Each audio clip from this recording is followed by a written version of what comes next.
রামগঞ্জ সরকারি কলেজ ছাত্রলীগের সাবেক সভাপতি ও উপজেলা পরিষদের সাবেক ভাইস চেয়ারম্যান কামরুল ইসলাম বিএসসিকে গ্রেফতার করে আদালতে পাঠিয়েছে পুলিশ।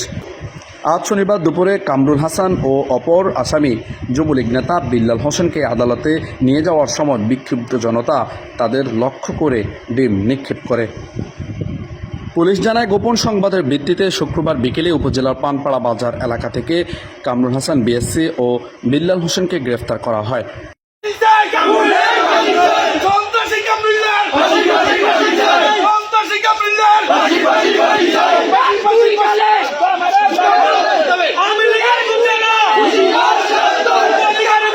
কামরুল হাসান রামগঞ্জ সরকারি কলেজ ছাত্রলীগের সাবেক সভাপতি এবং উপজেলা পরিষদের সাবেক ভাইস চেয়ারম্যান ছিলেন।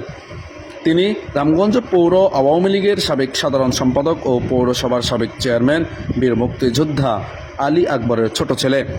অপর যুবলীগ নেতা বিল্লাল হোসেন উপজেলার ফতেপুর গ্রামের ওয়ারিস পাটোয়ারি বাড়ির ইসহাক পাটোয়ারির ছোট ছেলে।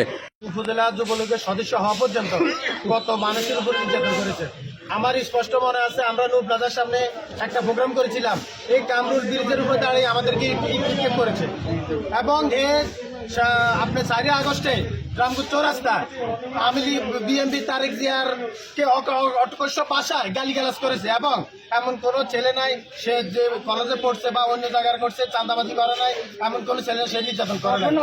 ওপেন অস্ট্রেলিয়া করছে, খুব নির্যাতিত নেতা ছিল এবং নির্যাতন করছে, খুব দুর্দর্শ সন্ত্রাসী ছিল সে।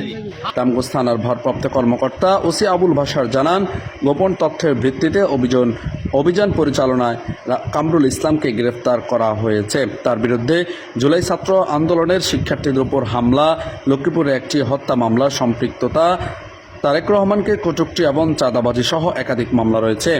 গ্রেপ্তারের খবর ছড়িয়ে পড়লে এলাকায় মিশ্র প্রতিক্রিয়া দেখা দেয়।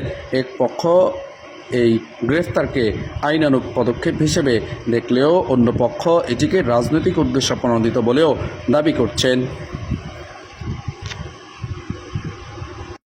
ছাত্র জনতার উপরে হামলা করেছে এবং সাংবাদিক ভাইদের উপরে হামলা করেছে। আমরা দেখেছি আমাদের অনেক নিরীহ ছাত্রছাত্রীর উপরে এই কামরুলের নেতৃত্বে হামলা হয়েছে।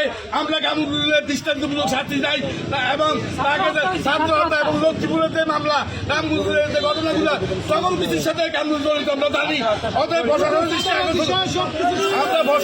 আকর্ষণ করছি তাকে আইনানুগ ব্যবস্থা আছে সকল কিছু করার জন্য।